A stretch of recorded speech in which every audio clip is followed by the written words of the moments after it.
Still a lot of sunlight today, but there's more clouds and the weather's actually kind of weird at times. The low temperatures, it feels like it's almost winterish.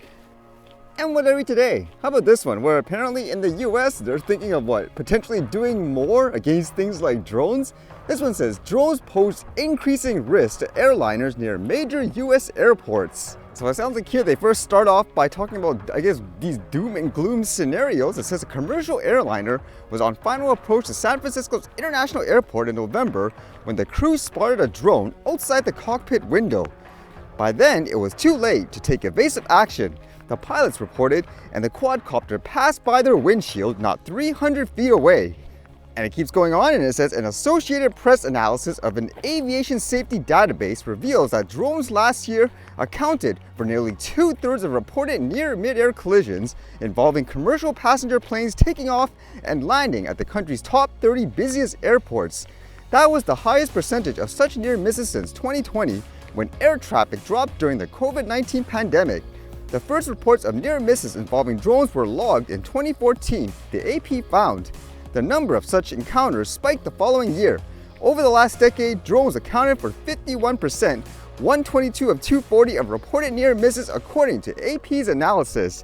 It makes me wonder how many of those were actually drones versus just people saying they think they saw a drone, which has happened plenty of times. For example, things like plastic bags were identified as drones in the air.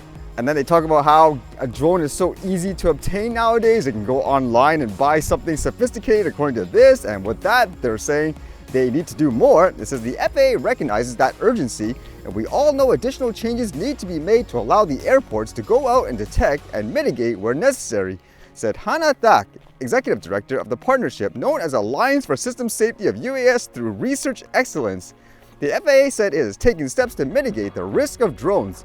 It has prohibited nearly all drones from flying near airports without prior authorization, though such rules are difficult to enforce and recreational users may not be aware of restrictions. That makes me think, because that kind of implies it's a failure in terms of, let's just say, these regulatory bodies to make it really easy and accessible for people to find out, okay, should you fly here or there that day, versus having all these over-the-top regulations are requiring, for example, hundreds of dollars of training just to find out, is it okay to fly your drone today? I mean, imagine that, like with things like the road. How do most people determine, okay, should I cross here or there? Is it my turn or their turn? There's things like traffic lights and so forth, right? So to me, that implies it's a failure on the regulatory body to try to make it as simple as possible for a lot of people too. And with that, they're implying they should do more, such as potentially using things like how DJI used Geofence on their drones and so forth. In my mind, I was like, are you kidding me? It says here, they also said the FAA should consider regulations that require all manufacturers to program a drone's GPS unit to prevent it from flying near airports and other sensitive areas, a method called geofencing. DJI, a leading drone maker, used such geofencing restrictions for years. However, it eliminated the feature in January, replacing it with an alert to drone pilots when they approach restricted areas. Are you kidding me? This would be ridiculous if you implement this in other things in life. Can you imagine them doing that for things like bicycles or cars, for example? Having these type of things to stop you from, I guess, driving or riding in certain places? Although it does say the FAA declined to say if it is considering whether to mandate geofencing.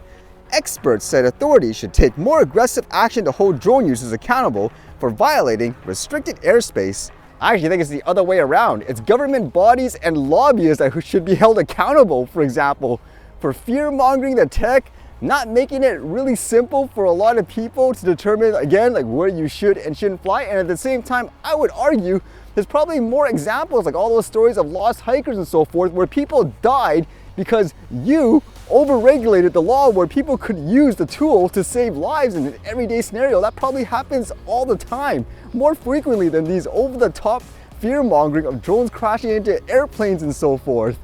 I mean, that would actually be an interesting study. Has anyone actually done that to see how many people have actually, let's just say, lost their lives because people couldn't use life-saving tools like this? I mean, case in point, I was one example with ignorant police officers where you could have had me use the drone to find that missing person, but it was a little too late afterwards and they were found dead afterwards. I mean, how many people have been in that type of situation? I would be inclined to say there's probably been more. But with that, I guess the fear-mongering and stuff continues, huh? And there's a lot of people who just say, okay, I'm fine with it, over-regulate it and so forth, which is a little unfortunate. Because with that thought, is it really about safety? I mean, there's more news again where something's going on, I guess, with manned aviation, huh? I mean, this one says Delta plane catches fire at Orlando airport, forcing passenger evacuations. Well, what are you going to blame, the drone in this case? It says a Delta airline airplane caught fire on Monday before it was supposed to take off at a Central Florida airport, forcing the evacuation of passengers, airport officials said. There were no reports of any injuries during the fire on the plane at Orlando International Airport, Delta said in a statement. A recent spate of aviation disasters and close calls in the U.S. has stoked fears about air travel, though flying remains a safe way to travel.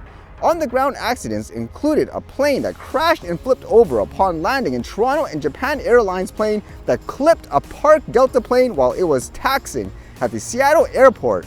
An American Airlines plane caught fire in Denver last month. Yeah, this stuff has been happening over and over again for whatever reason. It says the engine fire broke out late Monday morning on Delta Airlines flight 1213 while the plane was at the ramp before scheduled departure from Orlando to Atlanta, airport officials said on social media.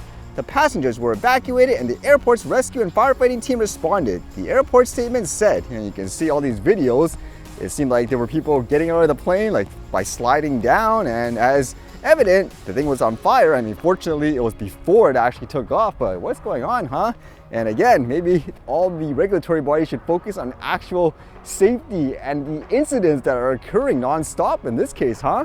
Versus all these hypothetical situations. And today there were two big pieces of news apparently which happened coincidentally for whatever reason. I guess the first one was it seemed like the Pope Francis passed away at age 88, and it says it was due to a stroke and heart failure. So unfortunate news, especially during the Easter time, huh? And then the other news, which happened around the same time, people are wondering, is it related? Apparently the founder of the World Economic Forum, or the WEF, it became infamous here anyways during things like the lockdown and so forth. The founder, Klaus Schwab, apparently resigned from his position as chair effective immediately. It says, a quote here with a statement, following my recent announcement and as I entered my 88th year, I've decided to step down from the position of chair and as a member of the board of trustees with immediate effect. Yeah, so what's going on there, huh? Kind of a coincidence. And it makes you wonder too, I guess, if this person stepping down is a sign that this organization is dying off. Because I know here, when I looked into it before, like during all those shutdowns and so forth, there's so many political figures that were involved, I guess, with this organization. So is that a sign, for example, for this year where everyone who was actually in support of this organization, maybe they won't have that much of an advantage overall if something's happening anyways?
Alright, see you guys later.